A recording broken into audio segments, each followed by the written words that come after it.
Hello, recently I made a video discussing my reading goals for this year, and one of my big resolutions is to read more books that are already on my bookshelves here behind me. Now you can't really tell from the framing of this video, but my bookshelves go up very high because I have very high ceilings, and I would estimate I have around 1,000 books here on my shelves, and those are just the outwardly facing ones because I have quite deep shelves, so I hide books behind the books that are facing out, and probably half of these books I have read and just want to keep, and then the other half are ones that I've been wanting to read and meaning to read, and some of them have been sitting here on my shelves for years and years, and I keep thinking one day, and I just never get around to them. And I think this is a resolution that's especially difficult to keep because they are just here. So a fun slash silly way that I've come up with to entice myself to get to these books sooner rather than later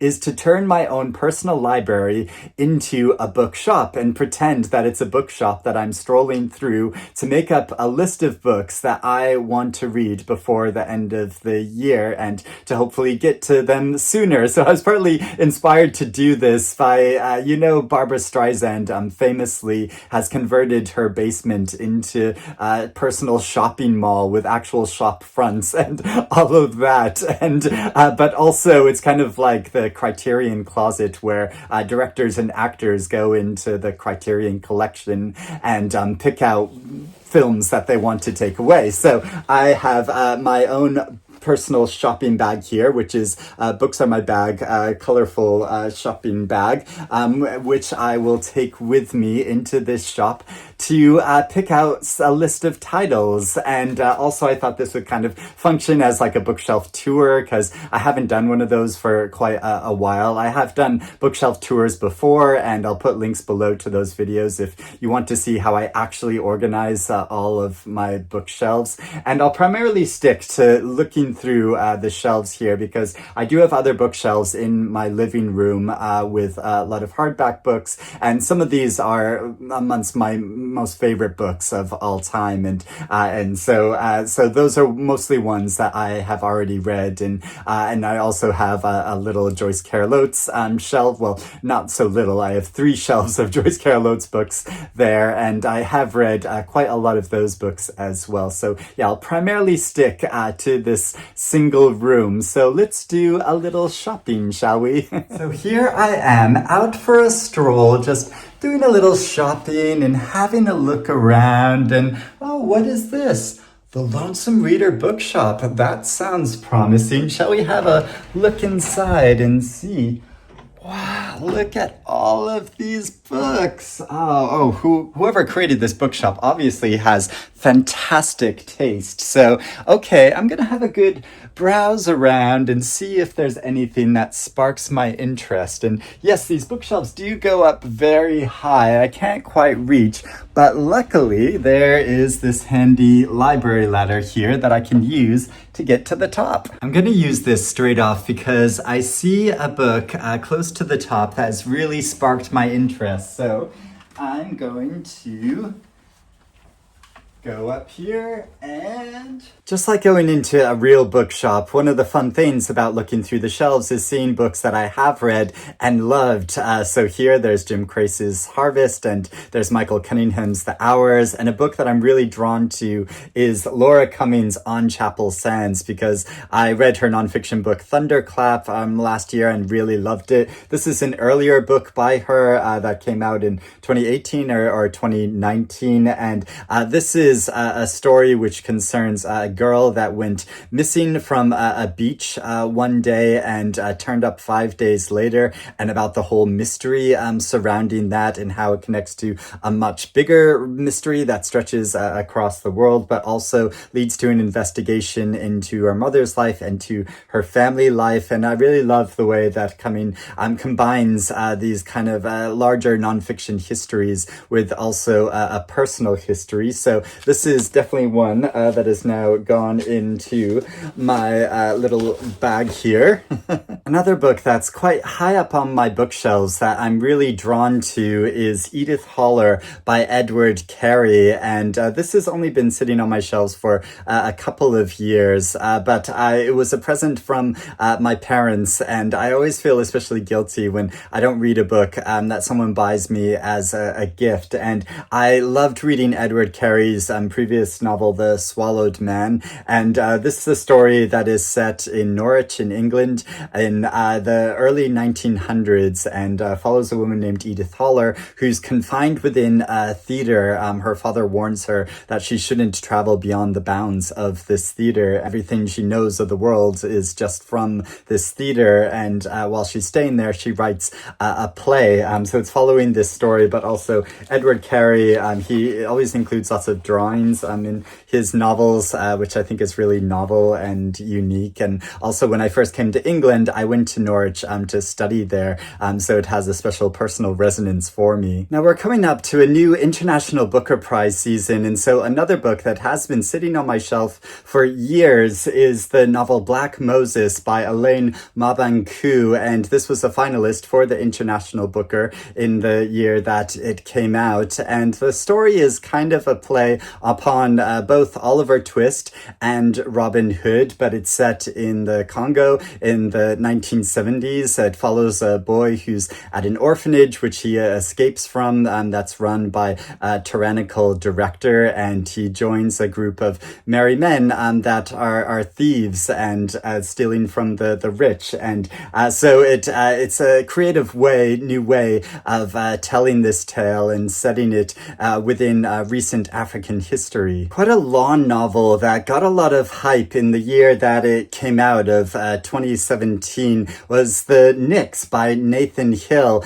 and I was sent an advance copy of this book, and it's been sitting on my shelves since then. So it's one that I'd really like to get to because it is so big and taking up quite a lot of room. So once I finish it, I'll probably get rid of it unless I absolutely love it and then want to keep it forever. And this is the story of a man in America who's a teacher, a kind of stalled writer, and a lover of video games.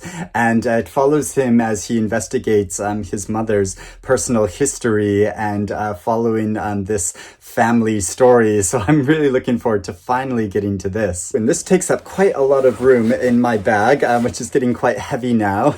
Recently, I read a great novel that's exploring the challenges of gay life in Zambia, and I've been wanting to read more gay African fiction. And a novel that's been sitting on my shelves for a couple of years is Vagabonds by Eloghosa Osynde, and this is set in Nigeria, and it's exploring all levels of queer life. And also Marlon James is a big fan of this book. He says, "You don't read this novel, you swan dive into it, then gasp in wonder." One of my favorite novels that I read last year was My Friends by Hisham Matar, and I also read Matar's memoir called The Return. And there's also this memoir called A Month in Siena, which was published 4 or 5 years ago. And so Matar's father went missing, and one of the ways that he dealt with this was taking refuge in art, and especially Sienese paintings. And so this follows his journey going to actual Siena to see these paintings in person and reflect upon them as works of art, but also reflecting upon his own life and emotions. And he writes in a way which is so beautiful and powerful, and I'm really looking forward to more of his explorations and reflections on paintings. Another novel I loved reading last year, and which I found so gripping, was Megan Nolan's Ordinary Human Failings, and I've been meaning to read her earlier novel, Acts of Desperation, for a really long time. It's just been sitting here on my shelves ever since it came out, and this is a story following an unnamed narrator who develops this romantic obsession after having an affair affair and then being rejected by her partner and pursuing this partner still. So it's about kind of the madness of love in this way. And Megan Nolan writes about the psychology of her characters and their complexity in such a compelling way. So this is going in my bag. Now, even though there are lots of other books that I could choose from in the shelves here behind me, I do have some other bookshelves in a spare room of books that were only just published last year, but which I need to start clearing out and making room for. So I'm going to pick a number of books from these shelves as well. Like I said, the International Booker Prize is coming up, and a recent translated collection of short stories that I've been meaning to get to is the new one by Mariana Enriquez. And I've had this proof copy of that new collection called A Sunny Place for Shady People that has this very creepy cover. And she's such a fascinating Argentinian author that combines sort of real life horror with more fantastical horror. I've had quite mixed reactions to her fiction in the past, but one of the members of my book club recently really highly recommended this collection and said it was really powerful and emotional, so I'm looking forward to finally getting to it. A novel I meant to read last summer because it's set during the summer is Swift River by Essie Chambers, and I'm partly really drawn to this novel because it's set in New England, and it follows a black teenage girl who lives with a single mother, and her father disappeared several years ago, and she's determined to track down her family history. So we follow her on this journey where she makes some surprising discoveries. And finally, a recent book that I've been really wanting to get to is the graphic novel A Guest in the House by Emily Carroll. And I really enjoyed Carroll's previous book, Through the Woods, and I've been wanting to read more graphic fiction. And this story concerns a woman who has settled down and married, so she's with her husband and her stepdaughter, and her domestic life gradually becomes unsettled as questions and mysteries concerning her family past, specifically to do with her mother, start coming to the surface and taking strange forms. And so I'm really interested to see how that is represented in the pictures in this story. And also, yeah, it'll just be another one to sort of get off my shelves because I need to start making more room once I read it, unless it becomes a new personal favorite. So it is going in my bag. Now I have quite a big, like, hefty sack here. And so these are 10 books that I'm hoping to read before the end of the year from my own shelves. And I would love to hear if you have read any of these books or if you're interested in reading any of these books I've picked out, or if there are any other books on my shelves that you've noticed here that you would really recommend that I get to. I mean, I might have read them already, but also if you have your own personal list of books that are already on your bookshelves that you want to get to, I'd love to hear about those in the comments below. So I'm going to take my books away now to read over the course of the year. Well, I'm not going to take them away. I'm just going to put them back on my bookshelves here, but I have my list. It's set down in stone here, so I'm going to try to hold myself to it. But I hope you're doing well and reading good things, and I will speak to you again soon. Bye-bye.